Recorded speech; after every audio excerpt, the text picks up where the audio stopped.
আলহামদুলিল্লাহ হইল অন্য বাইতন করতে মহাপর লাগিল মোহাম্মদ সাহেব আই এখন আহানত বাড়ি হয় আই ঈদ হতে মিলে একবার এই করে উঠে আল্লাহ তৌফিক দিবে যে হলো কেউ আর আছে বাইতন করতে আর মোহাম্মদ করলেই বেরোনো জান্নাত বড় বড় রসুল আর বাজে ৮,০০০ বড় মাদ্রাসার মূর্তি সব ঈশ্বর মন্দির ১ ২ ২ ১ এলে দেখছি তারা এলে জাতরা গাজী সেরা বাংলা সুন্নি বানাই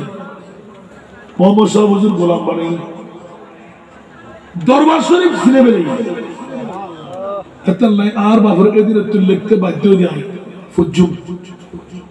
আর দাওয়াত দিবেন আজ এজাতে ৮টা জিয়ায় অন্তত হক না দেয় গরিবের চেষ্টা করছি নফাইলে আর মান করে দিবেন তবে ওয়াজ হলো ব্যাগ কি টুরো টুরো করিয়ে রে তবে মুদা মারিবার চেষ্টা করছি বৃত্তও ছিল আমারও বুঝে হামক্কা অনেক কিছু পরে গেলে আর মাঝে একটু ধরে নেবেন অনেক কিছু হলো জরুরত আগিয়ে তুলে দিবেন আজ ইয়ান হই তুলি চেষ্টা করছি আয়াতের মেজদাগত হাদিসের মেজদাগত আল্লাহ কবুল করো ও কোথাও চেষ্টা করিবেন দর্শন